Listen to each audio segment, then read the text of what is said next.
আসসালামু আলাইকুম বন্ধুরা, কেমন আছো সবাই? আই হোপ সবাই ভালো আছো। আমিও তোমাদের দোয়ায় আর আল্লাহর অশেষ রহমতে ভালো আছি। চলে আসলাম তোমাদের মাঝে আর একটা নতুন ভিডিও নিয়ে। একদম শর্টকাট রেসিপি। পেঁয়াজ কাটা দিয়ে দিছি, আলু দিয়ে দিছি। আলুটাকে এইভাবে কাটছি।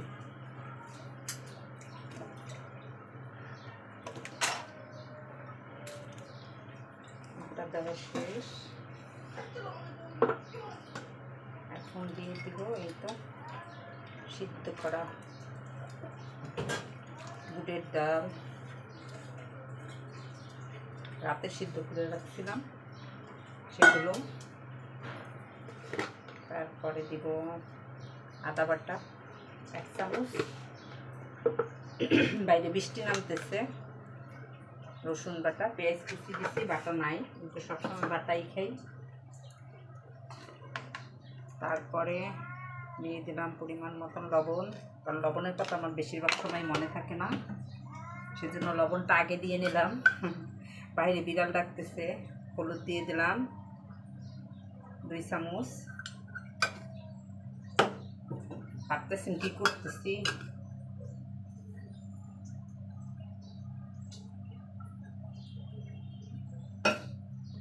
তারপরে দিয়ে দিব ধনে গুঁড়া দিয়ে দিলাম, কিন্তু মরিচ তো ডিব্বায় নাই, মরিচ নামায় নিতে হবে।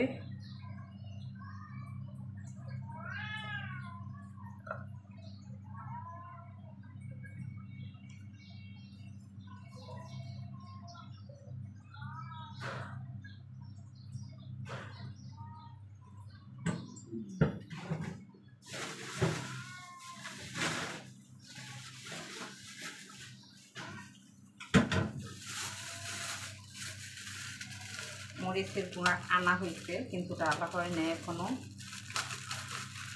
একটু আগে দিয়া নেই, পরে ডাইলা নিব। অনেক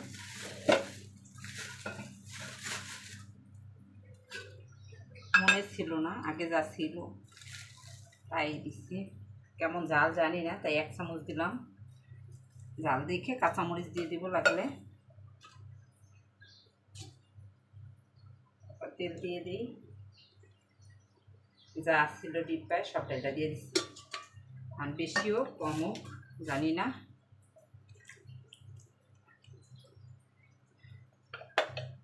কম হবে না বেশি হবে।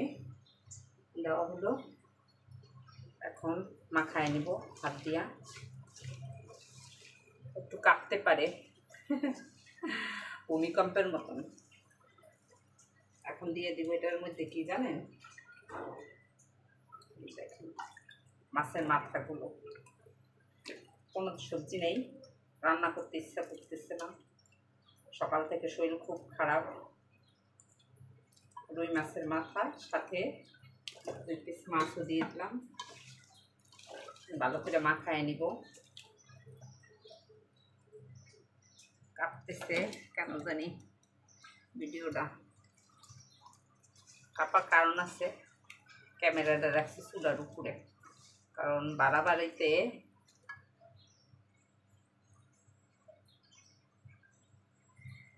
আচ্ছা ক্যামেরাটা নিচে নামায়নি।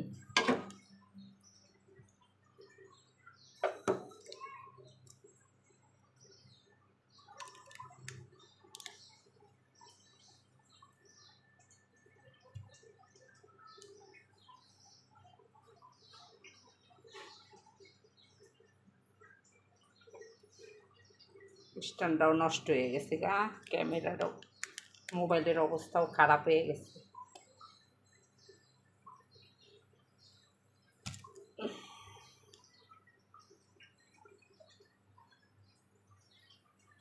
এই তো এখন মাখায় নিতেছি ভালো করে।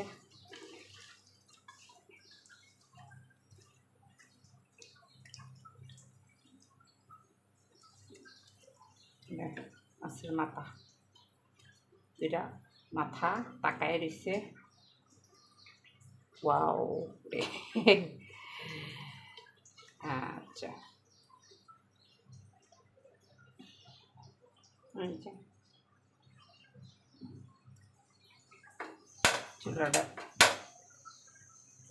চুলাটা অন করে দিয়েছি। একটু কষানো হলে তারপরও পানি জল দিয়ে দিব। আমি একটু ঢাকনা দিয়ে দিলাম। আসছি 5 মিনিট পর।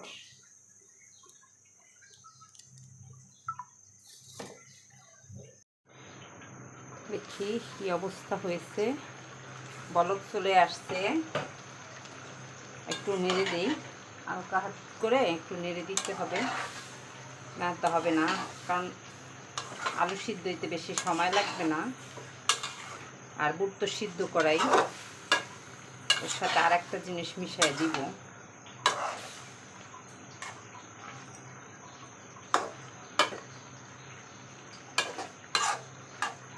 ভালো করে একটু কষায় নিব। মনে মনে কেউ হাইসো না যে কি রান্না করতেছি।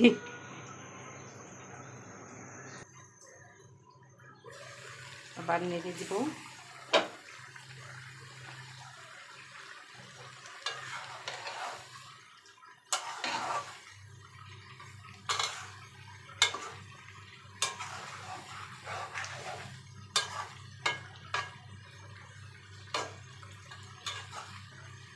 আলুটা একটু আদা সিদ্ধ হলে তারপরে ঝোল দিয়ে দেব।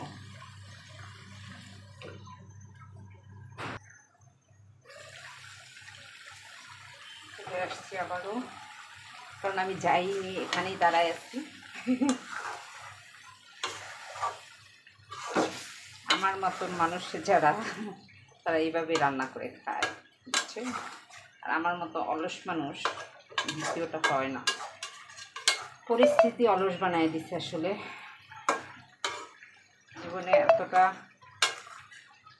যুদ্ধ কখনোই করিনি। ক্লান্ত এখন, শরীরকে নিয়ে ক্লান্ত।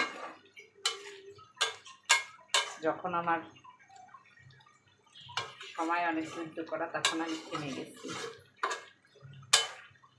এখন ঝোলটা দিয়ে দেব। ঠিক আছে, কষানো হয়ে গেছে। চুলার জালটাও বাড়াই দিতেছি। একটু ঝোল দিয়ে দিব, তারপর সিমের বিচি দিব, আর একটা সবজি দিব।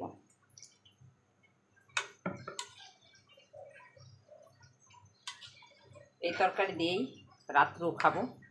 আর পারবো না আমি করতে, কারণ আমার শরীর এখন আর চলে না। কী বলবো, সকালের নাস্তা বানাই নেই, কিনে আনছি। কেউ পছন্দ করে না। 8টা রুটি আনছি, এর মধ্যে 2টা এখনও রয়েছে। কারণ কেনা রুটি কেউ পছন্দ করে না। এখন বলক আসুক।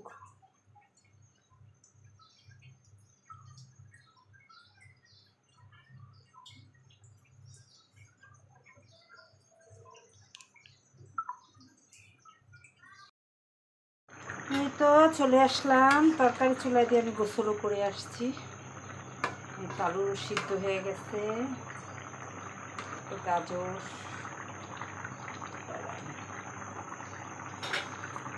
আর একটা সিমের বিচি দিয়ে দিই কয়টা।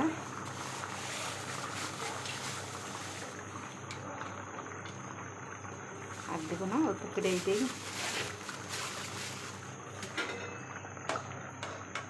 আর একটু লবণটা চেক করে নিই, কারণ ডাল দিচ্ছি তো। ঝোল না রাখলে একবার টেনে যাবে, ঝোল রাখতে হবে। লবণটা হয় না, চেক করে দেখছি। তরকারি কিন্তু আমার হয়ে গেছে। বসায় রেখা গোসল করতে গেছি।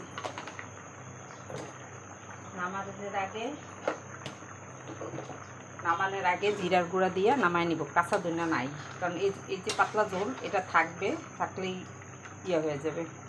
আলু অলরেডি সিদ্ধ হয়ে গেছে, আর সিমের বিচি তো সিদ্ধ করা আছে, তারপরে বুটের ডালটাও সিদ্ধ করা আছে।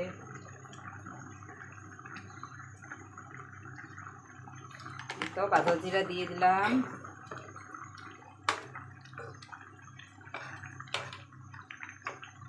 এখন এই ঝোলটা থাকবে, এ কিন্তু টেনে যাবে। এভাবে রান্না করে খেয়ে দেখো তোমরা, কেমন লাগে। আজকের ভিডিওটা এই পর্যন্তই। সবাই ভালো থেকো, সুস্থ থেকো, নিরাপদে থেকো। আল্লাহ হাফেজ।